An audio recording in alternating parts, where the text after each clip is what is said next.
Good morning, good afternoon, good evening, wherever you are. I'm your host, FD465.tv, and today we want to do another video connected to one of the videos we did previously, where we're looking at when we think Bitcoin will plateau and what factors could contribute to that happening. The price of Bitcoin coming to a ceiling or reaching a limit, which means it's no longer increasing. In fact, it might actually come down and stabilize at a lower price than its highest all-time high, no pun intended there, or its final all-time high. But before I jump into this, guys, which I know is going to be a price prediction where we are taking so many risks and applying a few assumptions, but we are going to give it a go. This is not financial advice, and if you are looking for some, please approach someone who is actually trying to give you financial advice. The information contained in this video is just for educational as well as entertainment purposes, and this content is also not targeted at UK audiences for the reason that the UK authorities do deem anything crypto related to be extremely risky, and they're trying to protect you just in case you end up losing your investments and your funds. That said, let's come back to our best estimate. It's an estimate of when I think the Bitcoin price will stop the plateau zone, or the plateau zone, you want to call it that. And to help us with this final Bitcoin all-time high price, I am going to be applying three models: the gold parity model, global monetary supply, also known as the M2 model, and the stock to flow model. Created, I think it was Plan B. I think he created that. Not sure. If I'm wrong, please correct me in the comment section. So let's start off with the stock to flow model projection. The stock to flow model, which compares Bitcoin scarcity to gold and other commodities, does suggest Bitcoin's price should increase after each halving event. Based on historical halvings and the stock to flow predictions, the estimated price trajectory would look like the following. Okay, so I'll start with current. Okay, so I'll go to 2024, 2025 estimated price. I'm looking at 100k to 250,000. So 100k, we've already reached that. So we are now looking at anything from 100k all the way up to 250k. And then if you go to 2028 and 2032, which is another bull market and another halving, my projection, I'm looking at between 500,000 to £1 million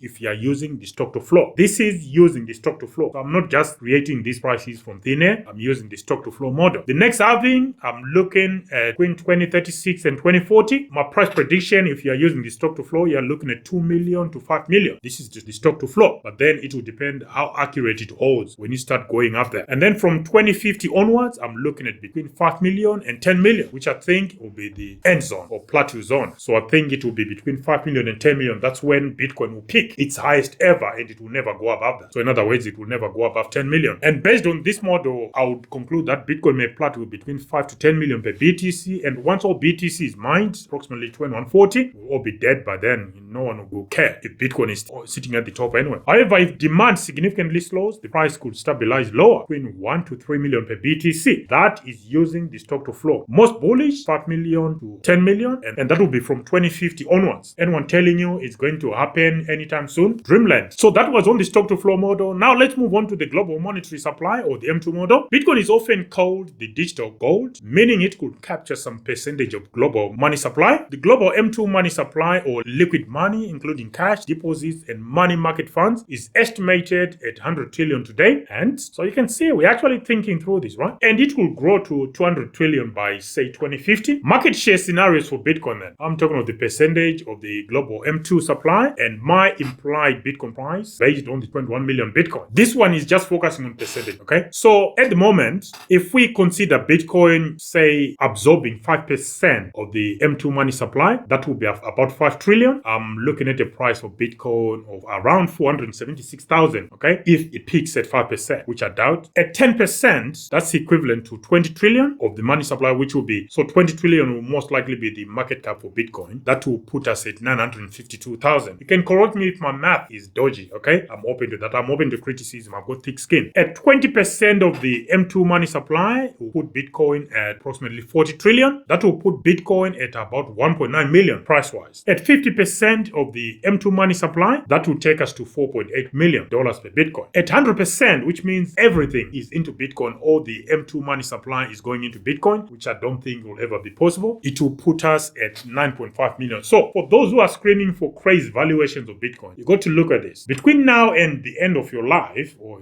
during your lifetime, do you see money supply doubling from where we are today? Which means if you're in your 20s, you're looking at the global money supply maybe rising fourfold from where it is. So you're talking of maybe 500 trillion, 800 trillion or something thereabouts. That's what you're expecting to be created in terms of the money supply. That will cover your lifetime, of course. So do you think that's feasible? Your peak will be 9.5 trillion, okay? That's your peak. So as a conclusion, as far as the M2 money supply is concerned, if Bitcoin becomes 50% of the global M2 money supply, that is a major reserve asset like gold, it could plateau at 5 million per BTC. That's quite possible. But this is going to be down to how many people actually adopt Bitcoin and how many countries actually go for that. Something could break before that happens. Okay? But if Bitcoin captures only 10 to 20% of global liquidity, it could stabilize around 1 to 2 million. Now, Bitcoin is not the only asset in the world. Regardless of how much Bitcoin maxis want to tell us that's the only asset you should hold, it's not the only asset in the world, and people hold assets for different reasons. Not everyone will want to hold Bitcoin, and not everyone will put 100% of their liquidity into Bitcoin. That's something to consider. That is being pragmatic. I'm not fighting Bitcoin, I'm just being pragmatic. You should also be pragmatic. The third and final model we are looking at is the gold parity model. If Bitcoin replaces gold as the world's dominant store of value, its price should match gold's total market cap, which is approximately 13 trillion today, possibly 20 trillion in the future, maybe more, no one knows. Gold is market cap divided by Bitcoin's 21 million supply. If you look at the year 2024 gold market cap of 13 trillion, Bitcoin price approximately 619,000, which is not that much, is it? The projected gold market cap by 2050 is approximately 20 trillion. Bitcoin's price then will be about 952,000. Are you guys actually listening to this? This is what you need to listen to stay grounded and be pragmatic. Of course, if the price overshoots this, we are in a different world now. But based on this, because there are so many people who say, oh, if we just get a fraction of the gold, if we just do this, if we just do that. There are other things that have got to come to play for some of these crazy price predictions you guys come up with actually come to fruition. Some of these will never see the day of light. You can bleat all you like, but it will never happen. You need to stay grounded and remain pragmatic and apply some theories and common sense. So the most